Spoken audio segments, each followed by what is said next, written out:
Bawat bata may kwento ng pag-asa. Pag-asang maaabot ang kanilang mga pangarap, pero madalas kailangan lamang nila ng pagkakataon, tulong at suporta. Ang pagkakataon, tulong at suportang ito personal na inihatid ng Rotary Club of Downtown Session, katuwang ang Alpha Phi Omega La Union Alumni Association, Alpha Phi Omega Bawang, at Alpha Phi Omega Nagilian Alumni Association.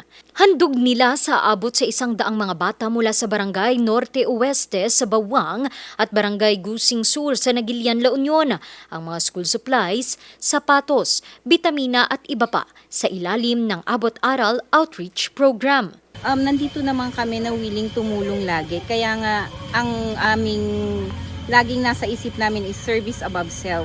Huwag silang mawalan ng pag-asa na porque hindi sila nakakaangat sa buhay. Isipin lang nila, humingi lang sila ng tulong sa mga, yun, kagaya namin. Apo, 3 guiding principles namin is leadership, friendship, and service. Yung pangatlo ang pinaka-importante, service. So kahit nagaano kalayo, kahit nagaano kaliblib, basta makapagserbisyo, gagawin namin. Labis naman ang kasiyahan ng mga batang nakatanggap ng tila maagang pamasko. Ganon din ang saya at pasasalamat ng kanilang mga magulang. Mahirap po kasi yung hanap buhay lang po namin dito nagtitinda po ng isda. Kaya walang makuha sa dagat, wala din po. Agyaman na klauna ito may yung tulong dito porok 7. Sabay kamatahan nga muna natin mauti dito nagtulong nyo. More blessing, God bless you po. Maraming salamat po sa inyo. Sana po mabigyan lahat ng mga bata. Ayon sa dalawang grupo, mahalaga sa kanila na makapagbigay alalay sa mga bata, lalo na sa kanilang mga pangangailangan sa pag-aaral. Yung hope ng ating community and to continue kung ano yung na-start ng ating grupo. Target namin yung mga community na hindi gaanong nabibigyan ng pansin ng ating gobyerno.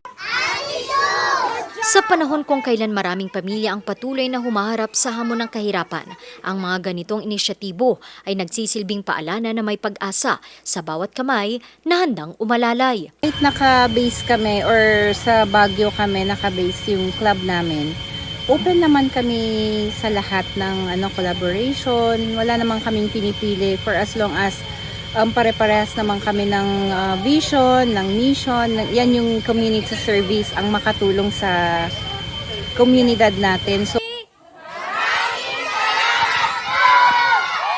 Sa aktibidad na ito, hindi lamang mga kagamitan ang kanilang iniuwi, kundi inspirasyon at panibagong lakas ng loob upang mangarap at magpatuloy. At sa bawat organisasyon at samahan na patuloy na naglilingkod, isang komunidad ang unti-unting nabubuo, isang komunidad na naniniwalang walang batang dapat maiwanan.